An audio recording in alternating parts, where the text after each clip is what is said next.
And it was a question, I believe, by Corey asked them about getting back to the playoffs. So I kind of wanted to get your reaction because Trajan had a very meticulous answer about the playoffs. I don't have the full quote in front of me, but it was something like, we're not in any rush to get there. What were your thoughts with that? I think it kind of speaks to the meticulous and calculated nature that I was talking about a little bit, where it seems like that's not to say they're not going to, let's say, okay, at the end of the season, they're on the brink of a decision where they have to go, okay, are we going to really push for the playoffs or are we going to start resting guys and tank for Cooper Flag, right? Let's say they're in that situation. I don't think they're going to go and tank for Cooper Flag. I think they would actually go and push for that play-in spot. But I also don't think that means right now they're going to go out and, like I said, trade for a Brandon Ingram or go out and try and sign a Paul George or something like that. I think it's going to be more like a Andrew Wiggins or a Gary Harris if they sign someone, right? Or I mean, you can look at any of the bad contracts in the NBA and go, okay, that guy could probably be a Piston this year, as long as they can still contribute on the court. I think the goal this year isn't necessarily playoffs or play in. I think it's development. And I think it kind of has to be development when you won 14 games and then 17 games the year before that. I know that it sucks to hear because the Pistons as an organization are storied, as we all have been beaten over the head with and been told at every single press conference and every single quote and every single whatever is, the Pistons are a storied franchise and there's a lot of banners, but it's true. There is a lot of banners. There is a lot of history with this team. And although I can't personally say I'm used to winning or seeing winning basketball, I know a lot of this fan base is. And they're really eager to get back to perennially being in the playoffs, perennially making deep playoff runs. And unfortunately, we're at a position right now where it's rock bottom. And you can't just go from rock bottom to like top of the mountain. Yeah, I mean, and no, go ahead. To use a WWE phrase, you can't go from cruiserweight title to WWE title. I mean, okay, great example. If we're gonna go WWE, you look at Jinder Mahal, right? If there's anybody in this chat or who's watching that remembers Jinder Mahal. Jinder Mahal was a wrestler on WWE television who, for his whole career, was seen as a jobber, which means he lost consistently. He was kind of a joke. Then, completely out of nowhere, they decided to make him fight for the WWE Championship, and he won. And it didn't go well. And now in 2024, he's not in the WWE. He's not seen as someone who's in the conversation of world championship level. And I think that's what he meant by skipping steps. I think if you were to go out and make a trade for a Paul or sign a Paul George or, things like that, I think that would be seen as skipping steps. That would be going from Jinder Mahal, the member of 3MB, to WWE champion. I think it, in the short term, it might give you great rewards, but in the long term, I don't know if it's really sustainable. I myself definitely thought they were going to go in the skipping steps route before Trajan really got settled, but I understand why he's going to do this. And I don't think it's going to be like 4 or 5 years before they're in the playoffs. It might just be 2, Yeah, it's to your point that this was pre-steroid. Jinder Mahal, when he was really skinny, sure. Then he came back and he was jacked. For whatever reason, WWE just love guys that use steroids. I don't know what it is. But to your point, the way I was having a conversation with a buddy of mine, and I said, right now the Pistons are crawling, and a lot of people want them to walk to the playoffs. I think before that they can get to that play-in spot, get to a playoff conversation, they have to learn how to win basketball games. I don't think they've had a 5-game winning streak probably since the Casey era in his first year. Probably, yeah. Yeah, it's been a minute. I think a lot of fans are frustrated, and I 100% get it. We've been rebuilding going on 4 years. I will say the previous regime did kind of handicap the Pistons in terms of not really taking control of the asset management.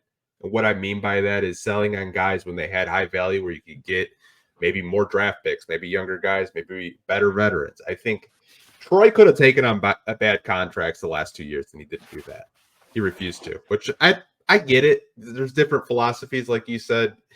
Trajan's more of a type A, Troy's a type B.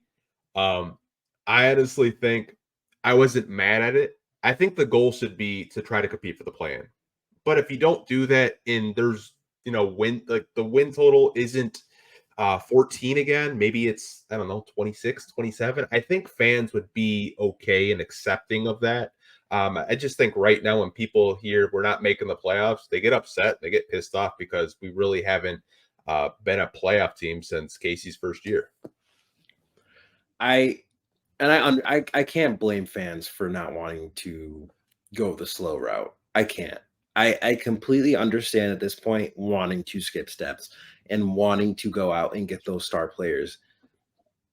The unfortunate reality is you can't, right? Like you can, but I don't know if that's really going to build a sustainable culture of winning, et cetera, et cetera, et cetera, right? And it's really funny because you were talking about, this previous regime handicapped. And I remember hearing the same thing when Troy Weaver was hired. So I remember when Troy was hired, there was like, oh, there's no star player to trade. You're starting off a rebuild with, Bruce Brown as your best asset and Luke Kennard as your best asset. And looking back, Bruce Brown and Luke Kennard sure aren't going to get you a Paul George, Russell Westbrook level return where you get like a Shea. But you definitely could have gotten a lot more than a Zanan Musa.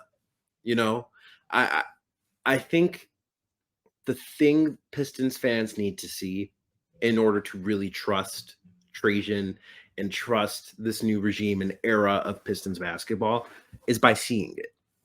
Because Troy did a lot of talking. He's known for having the best bars of any front office member in any Detroit sports in recent memory. Like he would come out and say the most ridiculously hard quotes for no reason, and then would go out and trade Sadiq Bey for James Wiseman straight up. Yeah. And talk is one thing. And I think with Trajan already, you're kind of seeing that he values doing the work more than just talking. And I don't mean that to be a shot at Troy, but I think it's really just looking at what didn't work in the past and going, okay, we have to move differently. So they didn't do this press conference until Monty Williams was fired and Troy Weaver was fired. And they have front office members now in place, and they have an assistant coach in Fred Vincent in place. So they had a whole bunch of things happen before they even set up a press conference. And I understand fans are going to want to see immediate results. And I honestly think maybe not even like a 26, maybe like a 30 is where we start. I truly don't think this team is as bad as they were last year. I really don't. The talent is definitely there. It's about maximizing each of their skills and hiding their faults. So if you can maximize someone like Asar, where you have him in a role that prioritizes defense, athleticism, and playmaking, you're solid. If you have Jalen Duren in a role where maybe he's not relied on so much for where he has to be the sole paint protector. Honestly, when you got him minutes with Isaiah Stewart, he had a lot less pressure on him defensively. That's not to say he can't improve defensively. That absolutely has to be a thing that happens in order for him next season to be in those extension talks. But I think the goal with this team has to be maximizing your players and hiding their faults. And I think getting veterans who can help, like Cade needs shooting, Cade needs defense, and Cade needs like a rim runner. That's the most simple way to build a team around Cade Cunningham. Quite literally give him floor spacing and give him one big guy who can block shots and rim run he can throw lobs to. And I guarantee you this team will double their win total. Yeah, if you just approach this with modern day NBA philosophy, it's really not that hard to get this team beyond 20 wins. And I think it's possible given the cap space and given who we have as the new president. It's not a shot at Troy. I think Troy really valued drafting, and I respect that because we really haven't had someone that really hit on draft picks. What I will say is some people think that if we don't get a Brandon Ingram, if we don't get a Zach LaVine, it's just a failure of an offseason. And I don't really think it's that black and white. I think you can get guys like I was talking with Motor City Hoops. We're talking about like a Najee Marshall, like getting a guy that's kind of like under the radar, but is just a dog defensively, can hit threes, can get to the cup. Like there are guys out here in this free agency that can come in and be productive and get more wins on this team. It's like it's difficult because we have been, and it's not Pistons fans' faults.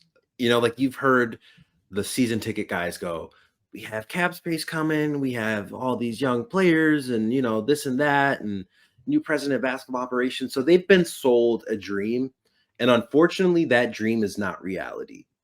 So the dream might be Brandon Ingram, reality might be, I don't know, Harrison Barnes and a first round pick.